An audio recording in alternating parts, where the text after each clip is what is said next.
সড়কে স্টিমারের মতো চলছে গাড়ি এবং সে পানির ঢেউ দেখলে মনে হবে এইটি রীতিমতো কোনো নদীতে কোনো স্টিমার চলছে এবং বেশ জনদুর্ভোগ পোহাতে হচ্ছে সাধারণ মানুষকে, যারা মালামাল বহন করছেন এবং সাধারণ যাত্রী যারা রয়েছেন।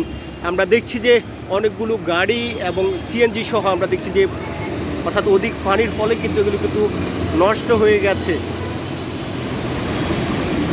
এবং সেগুলোকে ড্রাইভার যারা রয়েছেন তারা কিন্তু অর্থাৎ টেনেই নিয়ে যাচ্ছেন, এমনটি কিন্তু আমরা দেখেছি।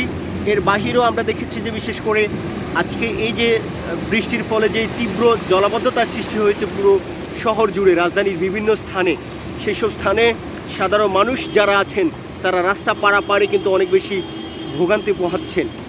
সকাল থেকে যেই বৃষ্টি হয়েছে সেই বৃষ্টির ফলে এই জলাবদ্ধতার সৃষ্টি আমরা দেখেছি যে দীর্ঘ 2 ঘন্টা আগে কিন্তু বৃষ্টি শেষ হয়েছে, এখনও কিন্তু পানি কমার সেই অর্থাৎ নামগন্ধ নেই। কিন্তু আর এদিকে আমরা দেখছি যে আবারও গুড়ি বৃষ্টি আসছে।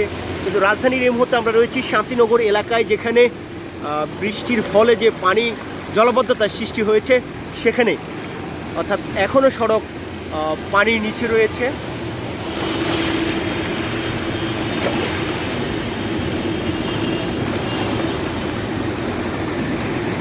তীব্র জলাবদ্ধতার ফলে সড়কে হাঁটা তো দূরের কথা, যে ফুটপাত রয়েছে সেটিতে হাঁটতেও কষ্ট হচ্ছে সাধারণ মানুষকে।